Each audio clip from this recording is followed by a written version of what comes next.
आप देख रहे हैं नव चेतना मंच। यदि हमारे वीडियो आपको पसंद आए तो वीडियो को ज़्यादा से ज़्यादा लाइक, शेयर और कमेंट कीजिए। और यदि आप हमारे चैनल में नए हैं तो चैनल को सब्सक्राइब कीजिए, बेल आइकन बटन को ज़रूर दबाइए, जिससे आने वाली नई वीडियो का नोटिफिकेशन आपको पहले मिले।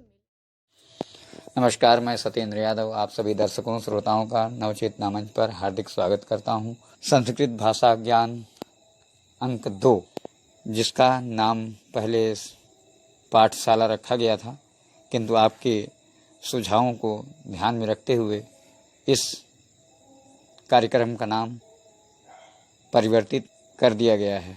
इस कार्यक्रम के प्रस्तुतकर्ता हैं श्री संजय रावत सर, प्रवक्ता संस्कृत, राजकीय स्पर्श बालक इंटर कॉलेज, मुहान रोड, लखनऊ। नव चेतना मंच संस्कृत भाषा ज्ञान अंक 2 के लिए मैं संजय रावत, प्रवक्ता संस्कृत, स्पर्श, राजकीय दृष्टिबाधित बालक इंटर कॉलेज, मुहान रोड, लखनऊ से। बच्चों, आप सबके अनुरोध पर मैंने इसको संस्कृत पाठशाला के स्थान पर संस्कृत भाषा ज्ञान ये नाम दिया गया है। और मैंने पहले आपको 5 लकारों की जानकारी दी थी, उनका लक्षण क्या होता है, कैसे हम पहचानेंगे, तो इसके विषय में बताया था। अगर आपने पूरा पढ़ा होगा तो आपको बहुत अच्छा लगा होगा। और आज मैं आपको वर्णों का उच्चारण स्थान सिखाऊंगा कि किस वर्ण का क्या उच्चारण है। ठीक है, पूरा वीडियो सुनिएगा, देखिएगा, बिना वीडियो पूरा देखिएगा आपको ये समझ नहीं आएगा। ठीक है, तो सबसे पहले हम वर्ण विचार करते हैं। वर्ण का अर्थ है अक्षर अथवा ध्वनि। ठीक है, मुख से निकली हुई उस छोटी से छोटी ध्वनि को वर्ण कहते हैं, जिसका विभाग न हो सके, यानी जिसे और न तोड़ा जा सके। जैसे छोटा आ, छोटी ई, छोटा ऊ, अधका, च, अधटा, ये सारे व्यंजन हलंत होते हैं, इसलिए हम आधा बोल रहे हैं। ठीक, ता इत्यादि। तो जिसे छोटा है, छोटी है, इनको हम और नहीं तोड़ सकते, इसलिए छोटी से छोटी ये इकाई मानी जाती है। ठीक है, तो संस्कृत में स्वर और व्यंजन 2 प्रकार के वर्ण होते हैं। स्वर, अच, स्वर को हम अच बोलते हैं, क्योंकि ये हम भी अगले वाले उसमें पढ़ाएंगे कि इसको अच क्यों बोलते हैं। ठीक है, क्योंकि महर्षि सूत्र के अनुसार अच प्रत्याहार में सारे स्वर आते हैं, इसलिए इसको हम अच बोलते हैं। जो वर्ण के उच्चारण क्या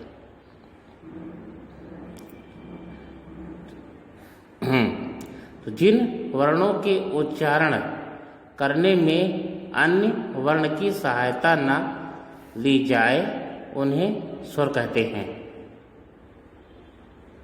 ठीक है, स्वर 3 प्रकार के होते हैं। नंबर 1 ह्रस्व, नंबर 2 दीर्घ, नंबर 3 प्लुत। तो सबसे पहले है ह्रस्व। ठीक है, ह्रस्व स्वर, जिस स्वर के उच्चारण में एक मात्रा का समय लगे उसे ह्रस्व स्वर कहते हैं। ये 5 हैं: छोटा आ, छोटी ई, छोटा ओ, री, ली। ठीक है, नंबर 2 दीर्घ स्वर, जिस स्वर के उच्चारण में 2 मात्रा का समय लगे, यानी दुगना समय लगे, उसे दीर्घ स्वर कहते हैं। ये 8 हैं। से आ, छोटा को डबल कर देंगे तो आ बन जाएगा। इस तरह से बड़ी ई, ठीक है, छोटी को डबल करेंगे तो बड़ी बनेगी। इस तरह से छोटा को डबल करेंगे तो बड़ा ऊ, बड़ा ऊ। दीर्घ री, ए, आए, ओ, औ। दीर्घ री का नंबर होता है, जो दृष्टिबाधित छात्र बच्चे हैं तो ये चीज ध्यान रखें, उसका नंबर होता है 6, 1, 2, 3, 5। कई बार जिसको नहीं ध्यान अगर देंगे तो सोचेंगे 6, 1, 2, 3, 5 क्या है, तो इसमें डॉट नंबर 6 पहले लगा देते हैं, तो ये दीर्घ री बन जाती है। जैसे अगर पितृका और मातृका रूप अगर द्वितीय भक्ति का बहुवचन देखेंगे तो उसमें मिलता है, तो ए, आए, ओ, औ, इस तरह से आपके हो गए पूरे। ठीक है, नंबर 3 पे आता है प्लुत स्वर।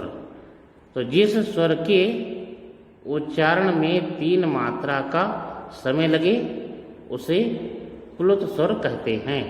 प्लुत स्वर के बाद 3 का अंक बना होता है। जैसे ओम, इसमें 3 का अंक लगाया से, ठीक है।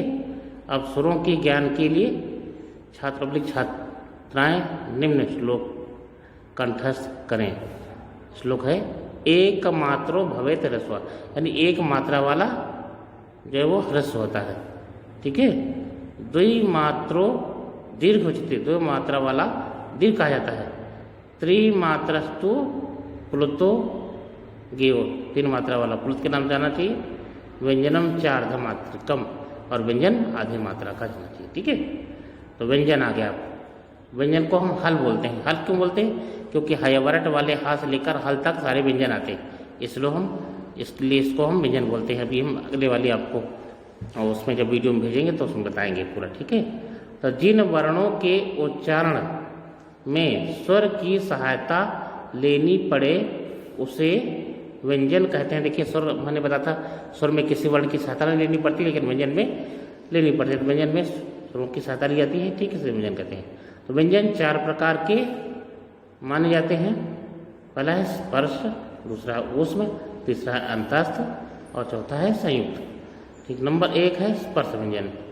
स्पर्श व्यंजन वे हैं जिन वर्णों के उच्चारण में मुख के विभिन्न भागों का स्पर्श होता है, ठीक। इसमें इनकी संख्या 25 है। यानी जैसे आप हिंदी में का वर्ग पढ़ते हो, का वर्ग का मतलब था का खा गा गा। चा वर्ग का मतलब है चा छ जा झ पूरे 5 और। टा वर्ग का मतलब है टा ठ डा ढा ना।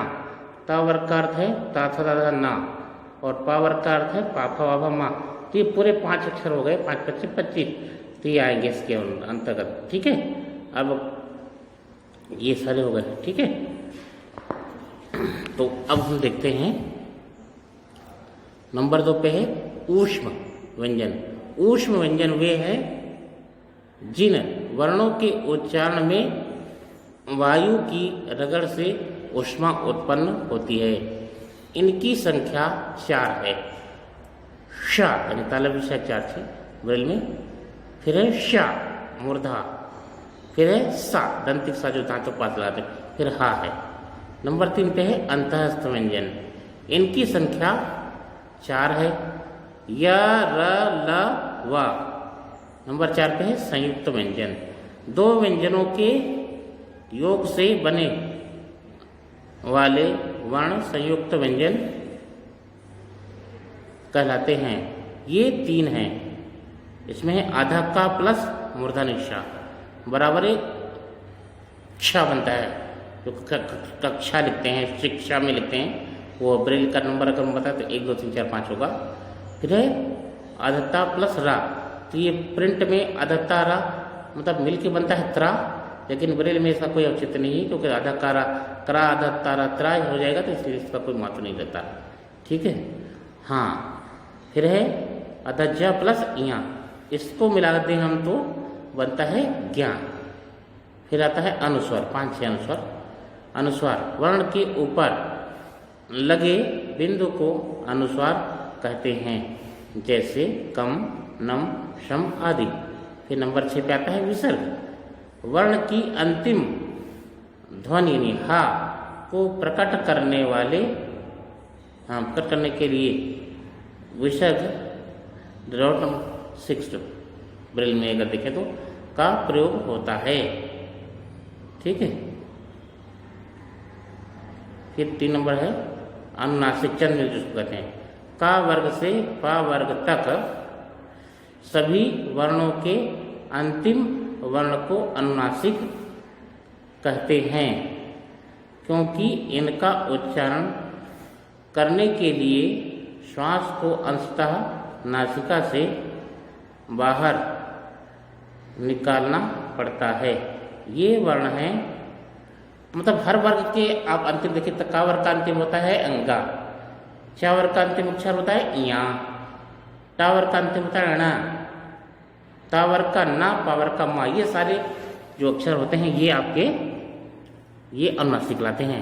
आप वर्णों का उच्चारण स्थान देखते हैं, ये जरूर ध्यान रखिएगा।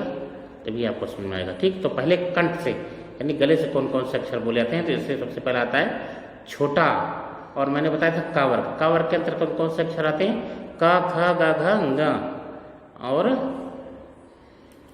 तो छोटा हो गया का, ख, ग, घ, ङ, हा, ये सारे अक्षर जो है वो कंठ से बोलते हैं। दूसरे नंबर पर आता है तालु, हम बड़ा मात्रा ला छोटा हो तालु, ता छोटा के बाद नंबर बारी आती है छोटी की, तो छोटी ईग लेते हैं पहले, फिर च वर्ग, च, छ, ज, झ, इया और या और तल विषय, तो ये इनका उच्चारण होता है सबका तालु। अब बारी आती है मूर्धा की। मूर्धा के अंतर्गत क्या क्या बोलाता है, री पूरा टा वर्ग, टा, ठा, डा, ढा, णा, र और मूर्धा निशा। ठीक है, अब उसके बाद आती है बारी दंत की। दंत में सबसे पहला अक्षर होता है री, फिर ता वर्ग पूरा, ता, था, दा, धा, ना, ला, दंतिक सा। उसके बाद आता है ओष्ठ, यानी होठ से बोलने वाले। तो होष्ठ में आता है छोटा ओ, पा वर्ग, पा, फा, बा, भा, मा। ठीक है, उसके बाद आता है नासिका।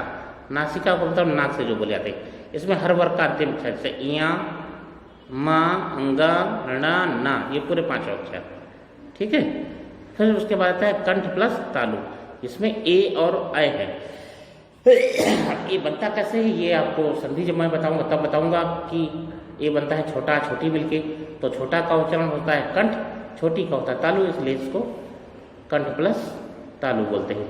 इस तरह से अ है, छोटा ए मिलके बनता है। ठीक है, ये मैं संधि में आपको आगे चल के बताऊंगा।